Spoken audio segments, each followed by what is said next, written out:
If you're happy with the same old ways of dating, If you enjoy sucking at communication, and you have no desire to improve your romantic life, then our podcast might not be for you. but if you want some out-of-the-box ideas to deepen your current relationships, broaden your sexual horizons, develop a better understanding of yourself, or learn more about non-monogamy, Then you've come to the right place. I'm Jase, I'm Emily. and I'm Dedeker. and this is the Multiamory Podcast.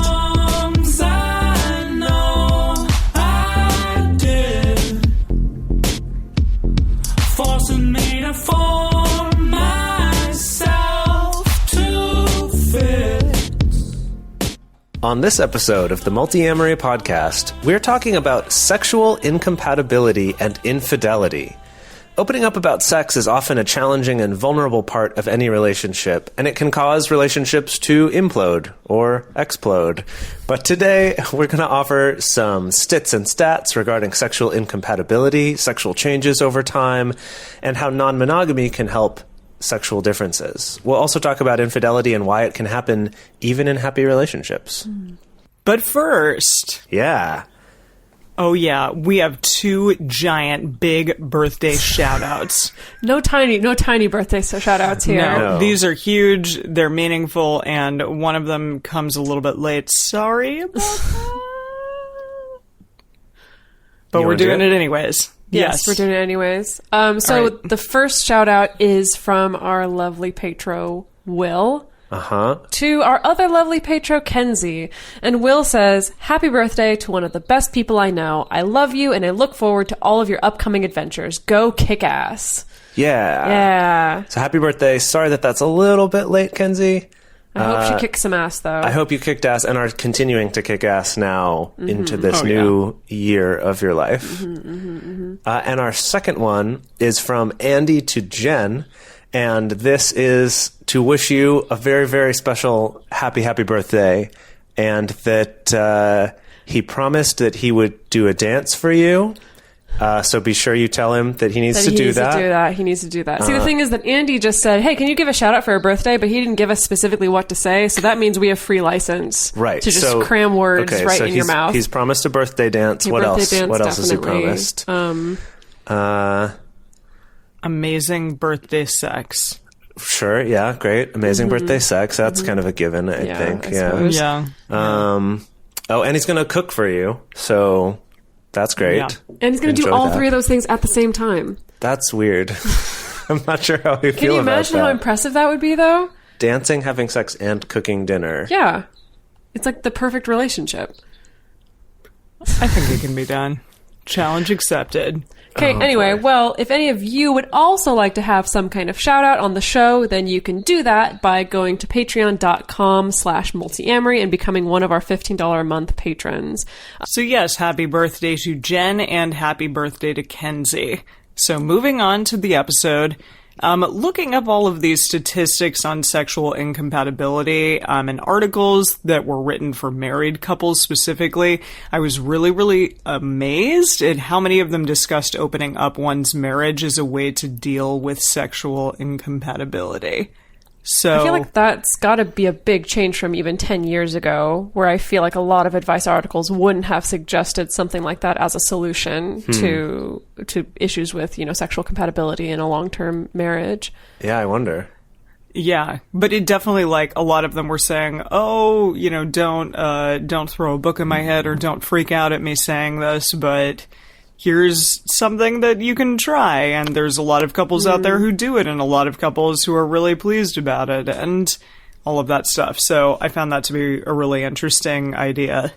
Just as a quick side note, little disclaimer here. These studies primarily deal with heterosexual relationships, cisgender people. Unfortunately, there's not a lot of information about this kind of sexual incompatibility, infidelity, all these sorts of things for people on the ace spectrum or for trans people. There is some for same-sex couples, but unfortunately there's not usually like a one-to-one comparison where they'll do the same study with both same-sex and opposite-sex couples. Anyway, just unfortunately that is a limitation of the data that we have, but I do feel like a lot of the stuff still applies to any kind of relationship. I mean, also, sexual incompatibility happens in so many relationships over time, and unfortunately it is it's a leading cause of relationships to end or implode or anything. Yeah. Right. And I did want to say, too, that also these studies are generally done on monogamous people because that most studies go in assuming that's just what people do. Right. But I think that, again, even with that, I think that the findings still can be applied to polyamorous or other types of non-monogamous relationships. I think a lot of the same fundamental pieces are there, especially if people are cohabiting with each other about these types of sexual incompatibility. So with that, who wants to give us some stits and stats? Well, I'll hop in with this first one that on average, Americans report having sex 85 times a year. And this was according to a survey that was done in 2007. So that may have changed. I mean, I guess it's been 10 years since they did this survey. I feel like I recall from seeing a list of a list of countries that were ranked based on how frequently people living in those countries had sex. Because they did this study in 26 countries. Right. That the Greeks have the most sex. They're just going at it all the time. It's something like over 100 times a year. Okay. Something ridiculous like that. Maybe not ridiculous, probably great. It doesn't seem that ridiculous, I guess. And then at the bottom of the list are the Japanese, where it's something like under 50 times a year, which is still sex once a week, to put it in a little bit of perspective. Sure. And then Americans kind of seem to live in the middle ground here with sex around 85 times a year, which is like 1 times per week? Yeah, something 1 like that. times per week. Yeah. Yeah, 1.5 times. Like those half times. What do those mean exactly? And what counts as sex When versus only one person no got it sex? off, I guess. I guess so. Jeez. Well, I don't know. That is true. That is another question of what do you count as sex? And I guess this is people just self-reporting, so it's whatever they would consider sex to be. Right. Yeah. Yeah. So there's another research survey that surveyed 3,240 men and 3,304 women who were married, living with a partner or in a relationship, and they asked them about their satisfaction with their sex lives. So a majority of men, meaning 54%, and nearly as many women, 42%, said that they were unhappy with the frequency of sex that they had. And this was published, I believe, in the issue of the Journal of Sex and Marital Therapy in 2015. So, yeah. I think it's worth pointing out that this is specifically asking if they're happy with the frequency of sex and not the quality of sex. Just wanted to point that out. Well, That's they a may good have point. in the study, we Just just the don't have amount. that stat. Yeah, the only stat we have here is About the frequency of sex. about their frequency of sex, yeah. So speaking of frequency of sex, I mean, I think that we covered that when we were talking about our Science of Happy Relationships episode, where in that one it was they find that about 2 to 3 times a week people are the happiest. Which puts you well above that average of 85 times a year. Yeah, quite above the average. That's a lot of sex to have in a year. but that's how happy you would be the happiest if you were having 2 to 3 times a week. Again, sex. with the caveat of if you are an allosexual person who gains satisfaction and pleasure out of having sex, if that doesn't apply to you, then of course it's going to be entirely different things. Yeah. But I do think that's interesting. But in that study, they didn't really cover whether it's you having sex with multiple people or hookups or sex with the same person. Those were all equally weighted or not? I'm actually not sure, yeah. I'm not sure because it was... We'll have to go back and check, but I'm not sure if that one was by the Gottman Institute, and if it was, it makes me think that stat would be specifically about sex for married couples. Right. Since that's primarily what they study. Right. Anyway, yeah, I'm not sure about that. That's a good question. Well, right, because no, it was about just couples, because then we talked about the question of, well, how does that then apply to polyamorous relationships? Does that mean that each relationship needs to have sex that many times per week? Because obviously that gets out of hand really fast. I'm assuming not. And I don't think so, yeah. No, just if you If you yourself have 3 are. partners, then you're having sex 9 times a week. Right. And then you're Wow. having sex so many times in a year. If you've got 3 partners and you're having sex with each of them once a week, you're hitting that 3 times a week happiness quotient right there from the study. Yeah. So well, that's the thing.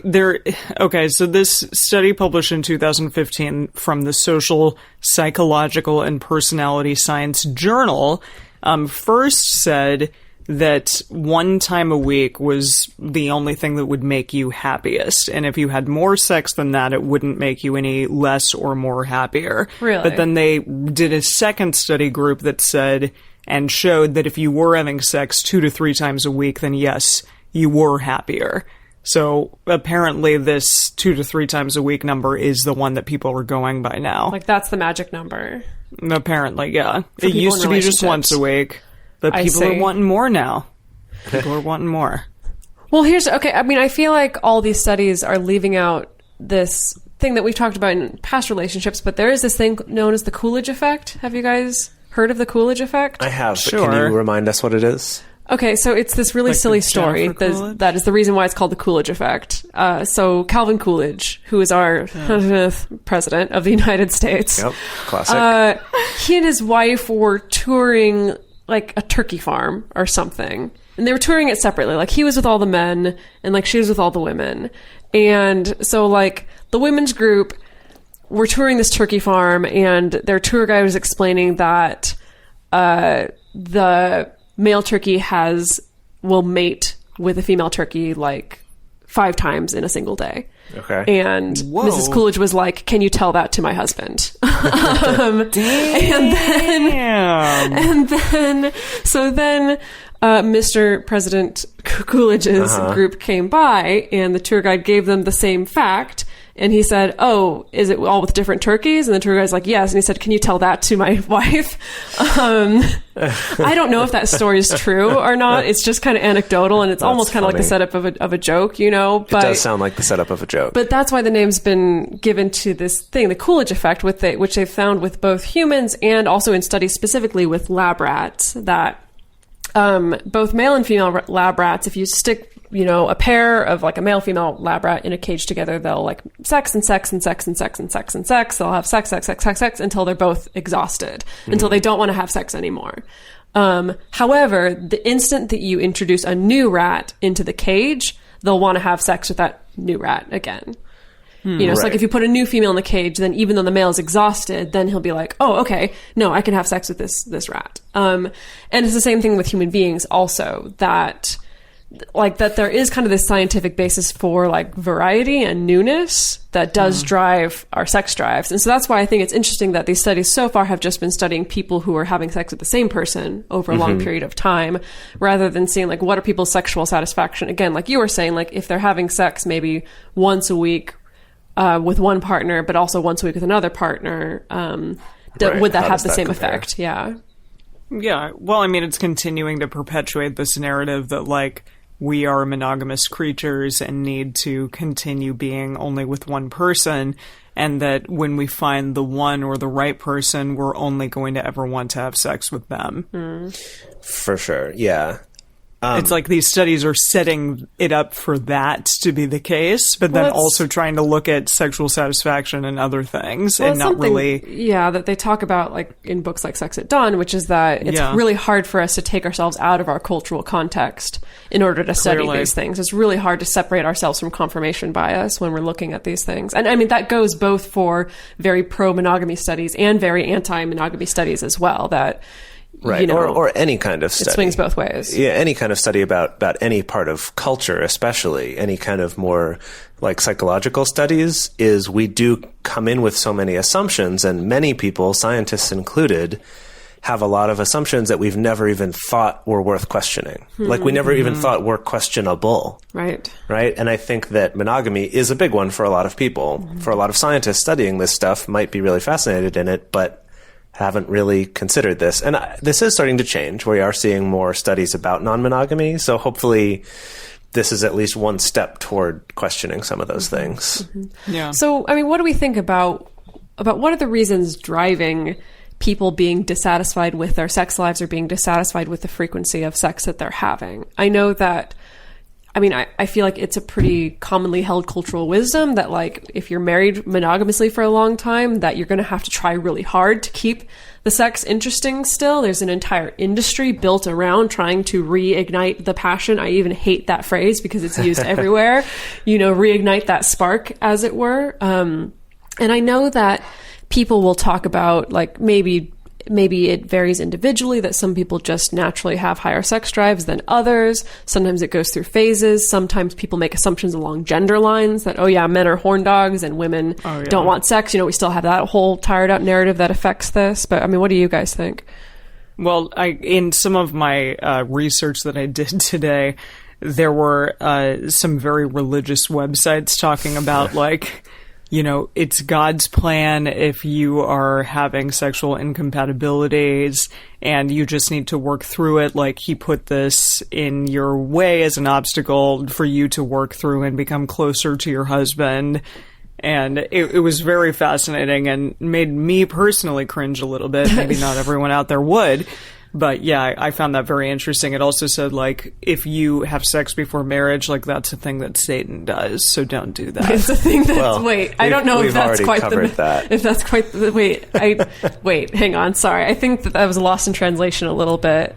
I don't know if sex before marriage is a thing that Satan does. Maybe it's just a thing that he loves. Well, yeah, it's a thing that, like, people... That he encourages us to do. Exactly. Okay, got it. That he encourages people to do that, and so definitely don't do that. Well, there was some religious leader that a couple of years ago, like, put out some article basically saying that if your wife doesn't want to have sex with you, like, just don't look at her face and have sex with her anyway, because, like, it's her duty as your wife to submit to her husband and to give him what he wants. So just, like, don't. It's, like, terrible. And, like, of course, all backed by kill scripture. Myself. Oh my God. Well, more like while I go, like, puke all over myself. Right. Yeah. Jeez. Anyway, I think we're losing the thread here a little bit. Sorry. Okay. Something so that hormones? Well, something that I wanted to talk about in this was, I think, what Emily was getting to, which was talking about hormone levels and how those will change throughout our life, and that those can also vary from person to person. But I think, generally the one that we go to right away is testosterone. Right. But I think something that I wanted to point out, though, is that there's a lot of misconceptions about testosterone. One of those is that testosterone makes you horny and also aggressive, and that it's kind of often associated with sort of negative things, unless you're trying to do, like, bodybuilding, and then I need that for building muscle. But a couple common misconceptions. One is that testosterone is actually a hormone that's very much responsible for lowering your levels of cortisol, for making you less stressed, for also making you more able to focus and to handle your emotions. So it's actually a little bit, with all of the neurotransmitter chemicals like dopamine and serotonin and all of those, there are things where too much of it and too little of it often have very similar symptoms. Interesting. That it's more about everything being in balance. So anyway, I just wanted to throw that out there. We're not going to go into brain chemistry in this episode, although that'd be a fun one for the future. Yeah. But with testosterone, sort of at different times of day, this might be peaking also throughout your monthly cycle with for both men and women. Yes. For whatever, or however you identify, whatever hormones are in your body. Right. Yeah. And then also, I guess the other misconception I wanted to address is that, that women, this is not a misconception, that women do have much less testosterone than men, which is one of the excuses people give for, that's why men want sex all the time and women don't. But the fact is that women are much more sensitive to testosterone, so having less of it still has the same effect as it does on a man in terms of things like sex drive and stuff like that. Interesting. Because otherwise, if you were looking at that, I mean, women have like a tenth the testosterone of men. Yeah. They don't have a tenth the sex drive of men. Right. More and more studies are showing that men and women have basically equal sex drives and basically equal interest in both casual sex and long-term sex and sexual satisfaction and all of that. There's more like cultural factors that will make those different for each other. So to go back to the question of how much sex you want to be having, like this study we were talking about earlier that was asking if people are satisfied with the frequency of sex they're having. I think that especially when you look at people as a spectrum and that not everyone's going to be the same, that you might be able to find averages, that I think something important to think about is the question of how much sex do I actually want to be having? Because I do think it would be interesting to do a similar study looking at people who are not in any committed relationships and are just having casual sex, and to ask them, how much sex are you having and are you satisfied with that amount of it? And then to compare it to maybe those same people at another time in their life in a relationship. How much sex are you having? Are you satisfied with it? I think there's a lot to be seen here, because I think that in terms of numbers and amount of time that we're having sex, I think a lot of it can be based on what we think that we should want. Or what we think other people are doing, and that we need to try to match them or be better than them or something. Yeah, it's challenging how much we place on our partners when we are in a relationship versus maybe when we're single, because potentially when we're single, we're not having sex that often. We may have like a one-night stand or a hookup or something, or like friends with benefits or whatever, and it's not a committed relationship. And we may be having sex frequently less than we would even if we were in some sort of long-standing relationship, but we feel satisfied. And then for whatever reason, when we're in a relationship and we're only having sex once a week and we feel jilted by that, there's something to be said by that. And the question is why? Why do you? Yeah. And in reality, it may be more than what you were having before. That's interesting. Right. And I think that's absolutely true. I've definitely found that there have been times in my life where maybe I'm having just as much sex as I really want to be having, but I still will feel upset like I'm not having sex enough because it's only once a week, or it's only once every 2 weeks, or, whatever it is at that time in my life, or maybe it's only twice a week.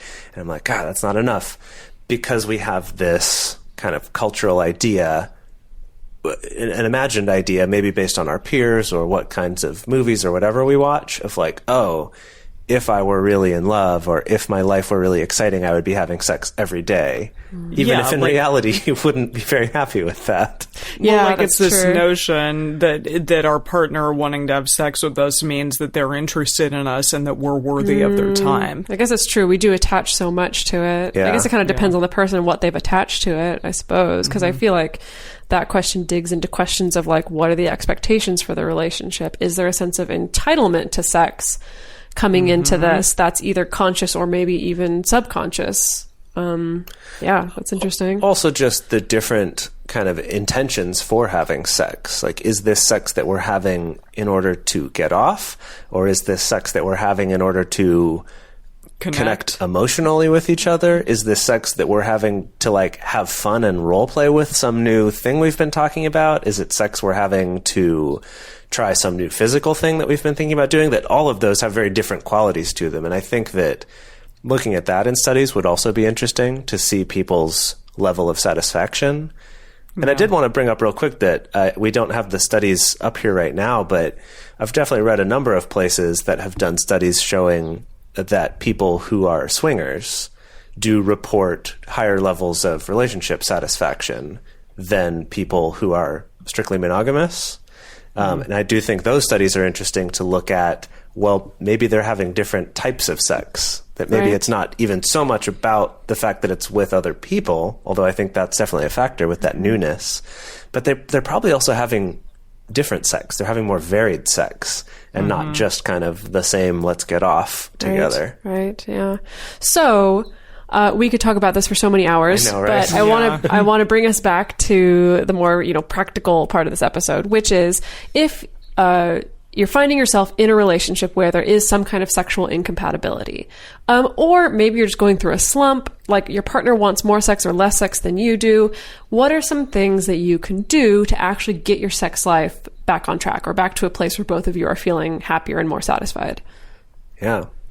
Well, I think a good place to start is just to, if you can afford it, to find a therapist to talk to about that, or a counselor, or a life coach or something, who can actually just start having an open dialogue. Because I think a lot of these things can be caused by not having that open dialogue, right? About what kinds of sex you want to be having, or what makes sex even interesting to you in the first place. Is maybe, there might be other things that are missing, and having a third party come in and help you talk about that, or even just with yourself, can be really helpful. Yeah, definitely. Yeah. I think it's also important to think about ways that you can generate intimacy and closeness in your relationship outside of sex.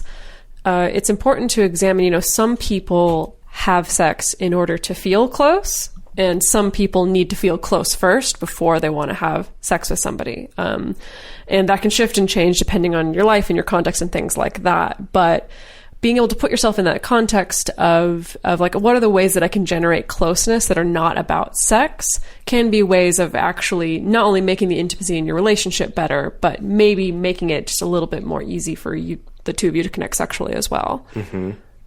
Yeah. And this may not be spontaneous or feel like something you really want to do, but schedule it. Like, maybe there's only a couple times a week in which you're not coming home super late from work and you don't feel super tired, or you have like a morning together or a day together or something. Just schedule sex for those times, and it can become something that you look forward to and that you're excited about, and then it can just become and work into your daily routine each week. Yeah, I think there's a lot of pieces to this, because the complaint people will give is, oh, well, that kind of takes the like romancing and flirting out of it. And I would say, on the contrary, if it's something that you have a plan to do this evening, say, while you're at work, you could be sending each other flirty text messages about it. Like, ahead of time. Right. You know that this is going to be received because we have a plan to do this together. I've also found that for Dedeker and myself, if we'll schedule like date nights that don't even have to be specifically we're going to have sex, it's just we're going to spend time together, we're not going to work, we're going to have our projects done, we're going to pretty up, we're going to take a shower, right? We work from home, so sometimes we can let that slide a bit. Sometimes you get kind of barbaric. Right? But just kind of knowing that we're going to be spending quality time together, whether it's about sex or not, is incredibly important, and I think will also lead to having more sex and at least having those opportunities for intimacy, like you were saying, not just sex, but other types of intimacy by doing other things to show that you prioritize each other and that you value your time with each other. I'd say the next one would be to tap into your fantasies. Like we were just talking about, sexual satisfaction doesn't have to just be a numbers game. It could be what kind of sex you're having. I think this note is actually a good one where a therapist comes in really handy. For sure, helping you uncover that. To help you uncover that, to help you be able to have those vulnerable talks, because especially if you have some kind of sexual fantasy that you don't think is going to be received well, or maybe that's even been rejected in the past by your partner or by other partners or by ex-partners or whatever, there can definitely be a lot of baggage surrounding that, and getting help for that process to open up and talk about these things. And a therapist can even help you find like a compromise. If you have a fantasy that your partner's not so into, having a third party there can really help you to kind of find a safe middle ground that both of you can play in. Yeah, I think also with fantasies, if they have been rejected before, sometimes that can be because of a lack of understanding of what's behind the fantasy. Like, what is it about it that makes it exciting? I think that can be really important, that a therapist can help you find. Because I know that, for example, for me, there are, fantasies or role plays or things that I've done with partners and had a really fun time doing it, that if you'd said to me, like, oh, this type of, like, what about this kind of sex, 4 years ago, I might have said, oh, no way, like, that seems really weird to me. I don't get it. Like, why would anyone want to do that? It's because I didn't understand, because I'd never really had, is it something I hadn't thought of before? So it's not something I'd really looked at, like, what are the pieces of this that would make it fun? And I think that's the type of thing that specifically a sex therapist, especially if they're a kink-aware professional, that they'll be able to help you understand those things and help you communicate better with each other about, here, this is what's actually exciting to me about this. What if we modified it this way so there's still that excitement in it, and now you understand it? Right. I think also reading erotica can help with that too. Yeah, definitely. Definitely. It gets Love you that. in the heads of people. Yeah. And bouncing off of that, communication, Course. as we always say on this. But yeah, and I mean, therapy can help with that for sure, but just opening up and choosing to be vulnerable with your partner. Sex is a very challenging thing to talk about, and it can bring up a lot of scary emotions. It can bring up past traumas, past anything that occurred to you in a sexual situation. I know for me, sex has been challenging because of those things. And yet, when you're able to be vulnerable with your partner, it really is lovely to open yourself up to them and to allow new and beautiful things to come out of that. So a sex therapist can also help with this kind of thing, with learning communicative strategies for sex and talking about it with your partner. Mm-hmm. And then another thing to consider, if you're finding that, the sex life in your relationship has become not so great, this is kind of a challenging question. But I think it's worth considering, and that's to ask yourself, was the sex even good in the first place? And that sounds like a very confronting question, but there's this really interesting article that I read on The Telegraph, and making the argument that, so first of all, if we look at statistics and we see that women in casual hookups, casual sex, are much less likely to be satisfied than men are. Like, they're much less likely to have an orgasm or to have the sex that they want to have. However, women still do seek out casual hookups because sleeping with new people is exciting. Sleeping with new people that you're attracted to is exciting, and that newness can be something that can make the sex interesting and exciting even if you don't have an orgasm. However, if you start to develop a relationship with someone, an ongoing relationship or an ongoing sexual relationship, when that newness starts to wear off, then you're just left with maybe sex that was mediocre to begin with, honestly. And there's nothing wrong with that. There's nothing wrong with that whatsoever. But just checking in and thinking back, like, even when I had sex with this person for the first time, like, was the sex that good? Like, outside of me being really interested in them as a person, like, were they receptive to my communication? Did I try to communicate what I needed? Because if you didn't set a foundation of actually communicating what kind of sex you like, or what does get you off, or what does feel good, that can carry over as you develop a relationship. So again, if you think back and realize, like, oh, actually the sex has never really been that good, doesn't mean that you're doomed, but it just means it's something to think about and something to be aware of moving forward. That, like, okay, that means that maybe we just need kind of a little bit more of a paradigm shift, and we need to change the way that things, the way that we're communicating about sex. I would add to that, too, that even if your sex was really good at the beginning, that I think often we get caught up in this idea of, I want to get back to the kind of sex that we used to have. And I think that kind of thinking, or even, in anything, trying to get back to the kind of romance and excitement that we had at the beginning, that will usually lead you to be disappointed, partly because going backwards is a difficult thing to do. But secondly, the world only spins forward. Right. Because also your memories of what that was aren't necessarily the reality of it. Right. So if you're able to change your focus in terms of sex to finding new things, finding new ways to connect, finding new things that you want to try, which does involve a lot of communication, that will be more likely to lead you to having fulfilling, enjoyable sex than trying to just get back to what you think you remember sex was like when you first started dating. Right. Yeah. And then the last one here, kind of another somewhat challenging question, is to ask yourself, is this even about sex at all? Maybe you do still feel very attracted to your partner. When you do have sex, it is still very passionate and exciting and connected and satisfying.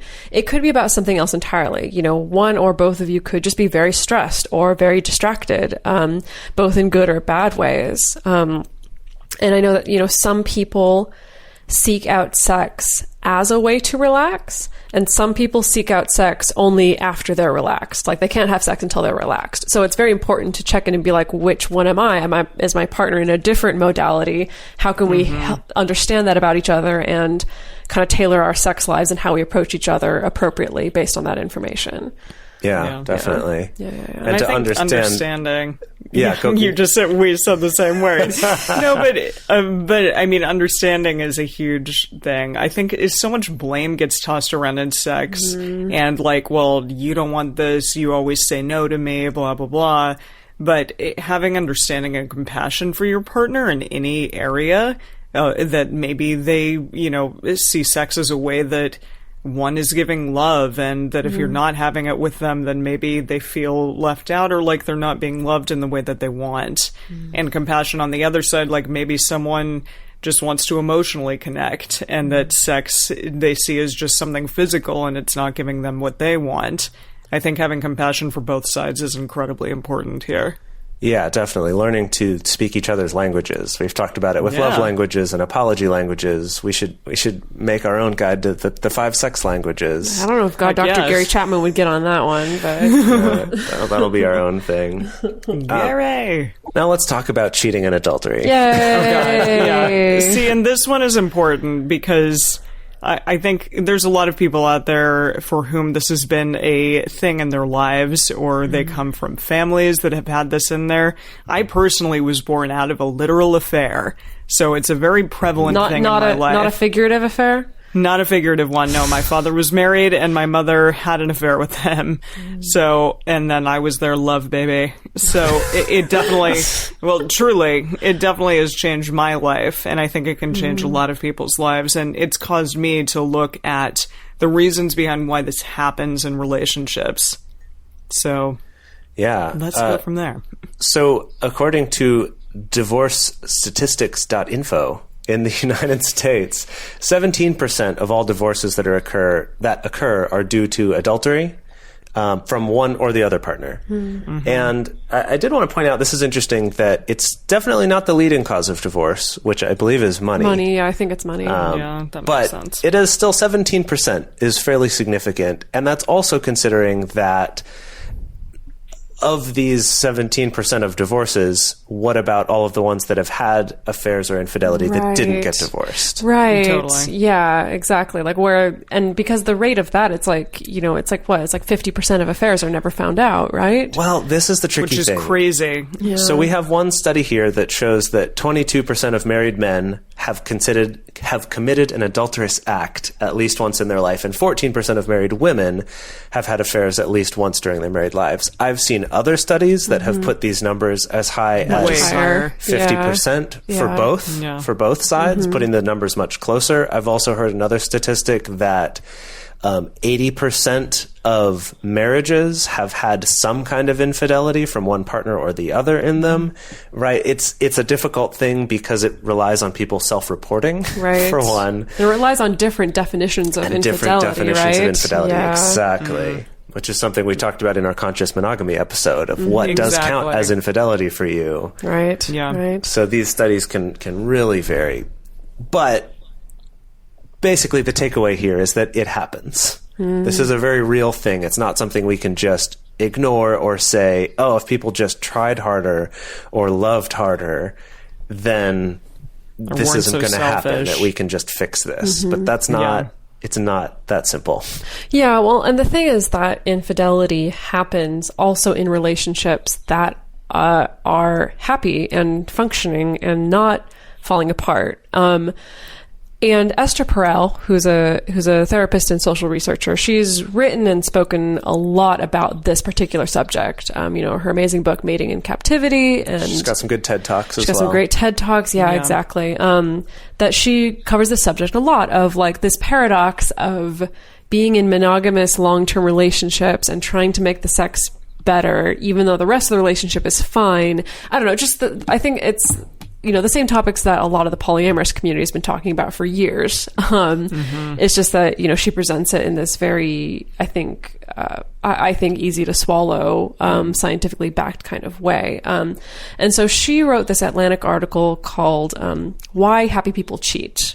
It was a great article. Yeah, it's a fantastic article. And I think what really struck me about it is that she mentions the fact that years and years and years ago, we knew that marriage wasn't going to fulfill us in every single front.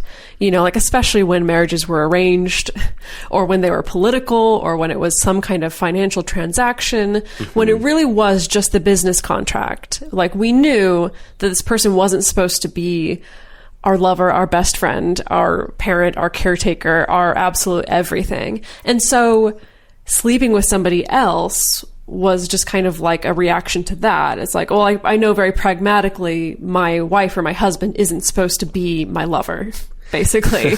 You know, there's so many stories of like the French royal court for hundreds and hundreds of years. That was just like so common that it's like, we're practically quite open about it, that yeah, you have your spouse and that you have your lover or multiple lovers.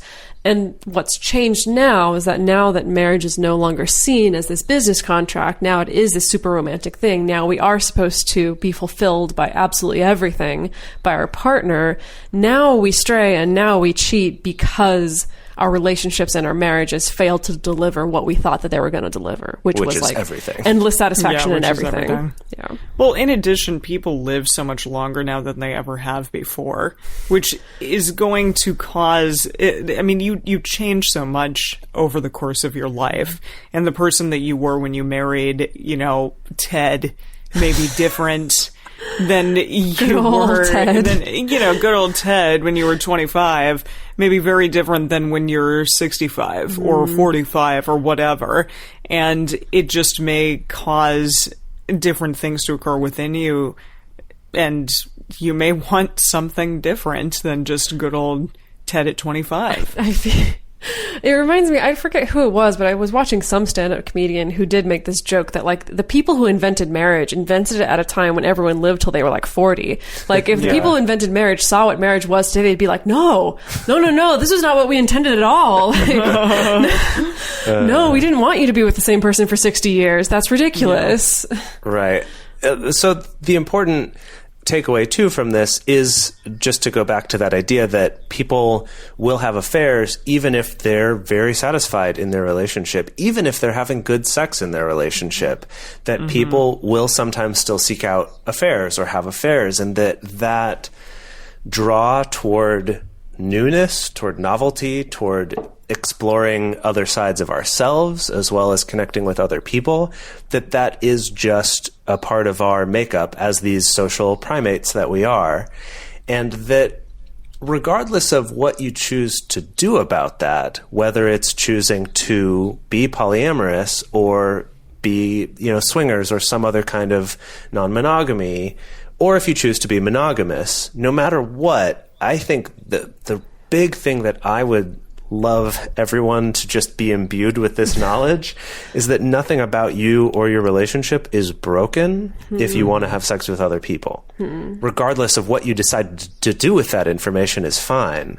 And I think that a lot of people might actually be less likely to make irresponsible choices that might hurt their current relationships if they accepted that. If they understood, okay, nothing's broken about me and nothing's wrong with my relationship, the fact that I want to have sex with this other person, so knowing that I can make the choice to not do that if that's going to hurt my relationship, right? Or I can communicate about it. Either one.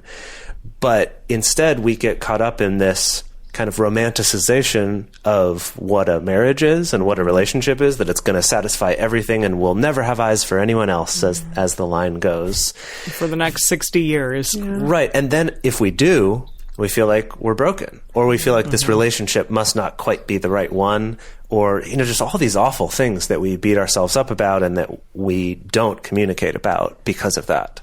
It's part of the reason why I was so freaking bored when I finally watched Eyes Wide Shut for the first time, which was only like, oh, Stanley, maybe 2 years ago. You know, I didn't see it when it first came out, and so I'd only watched it really like after I'd kind of had my own sexual awakening and after I'd already been non-monogamous for so many years that I was like, okay, first of all, never been to a sex party that actually looks like that. That's not what they actually look like.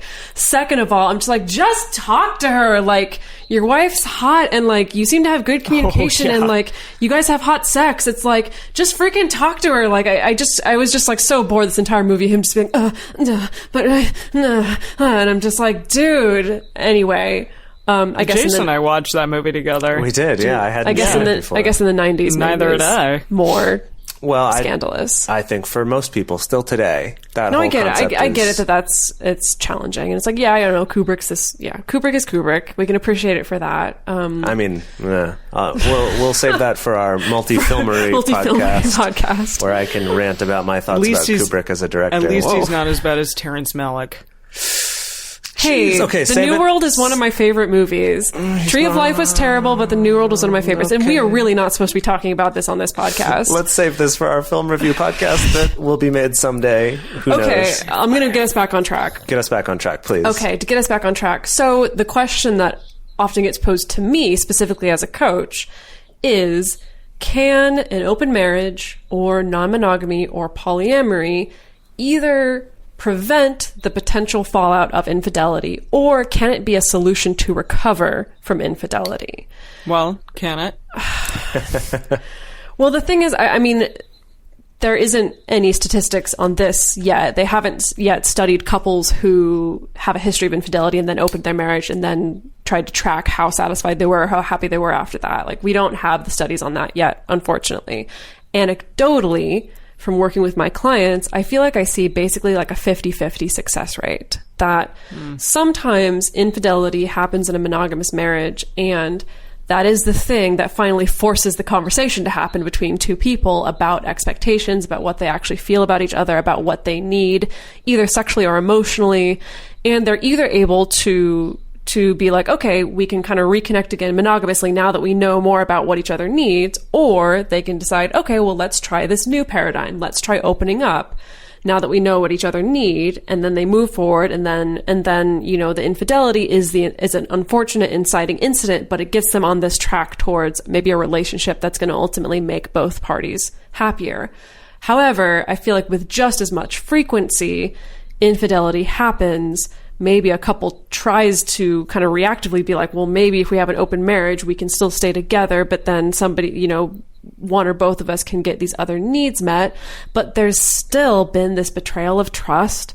It still probably happened in a context of not being able to communicate. So those bad communication habits or totally absent communication habits may still be affecting them. And it can also still cause some resentment that can, on the flip side, make it twice as hard to open up after that. So it's a hard question. Like for some people, yes, I would say it would be a great solution. For other people, I would say no. Definitely not. It's not, but I don't think that, you know, just going to an open marriage or polyamory, anything like that, is going to be the number one go-to solution after infidelity. But well, I think something else that we've talked about before on this show is, you know, when people will ask, oh, well, does being in open relationships, you know, make them better? Like, does it solve these problems? And, you know, in this case, it could be this infidelity, or does it solve whatever other problems about the passion in your relationships or about becoming codependent with people, whatever it is. And my answer, at least, to that is pretty much always that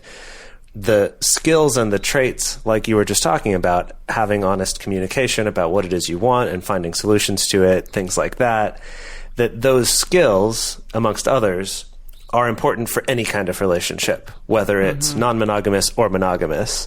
It's just that in monogamous relationships, so often we don't think we need to do any work because we're sold this myth that if we find the right person, all our problems are solved for us. That at least in non-monogamy, we know we're going off that script. So people, I think, are a little bit more likely to have more serious conversations and do more introspection about it.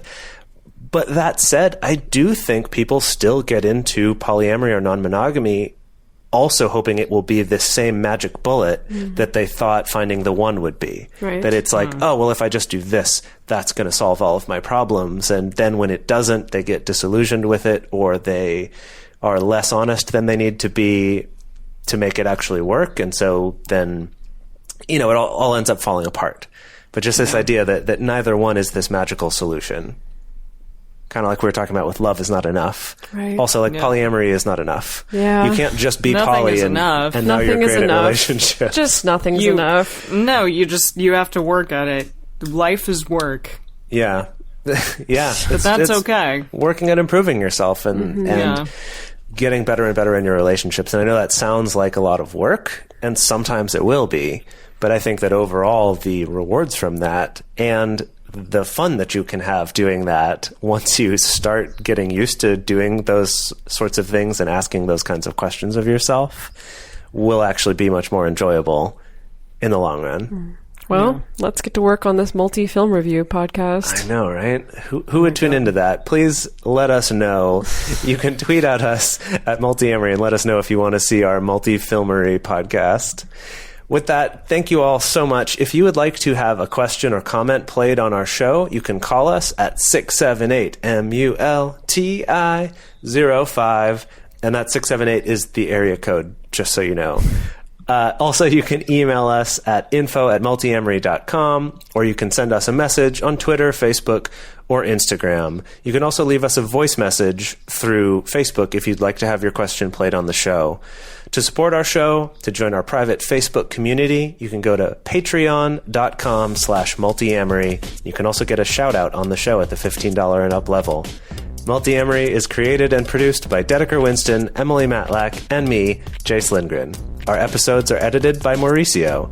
Our social media wizard is Will McMillan, and our theme song is Forms I Know I Did by Josh and Anand from the Fractal Cave EP.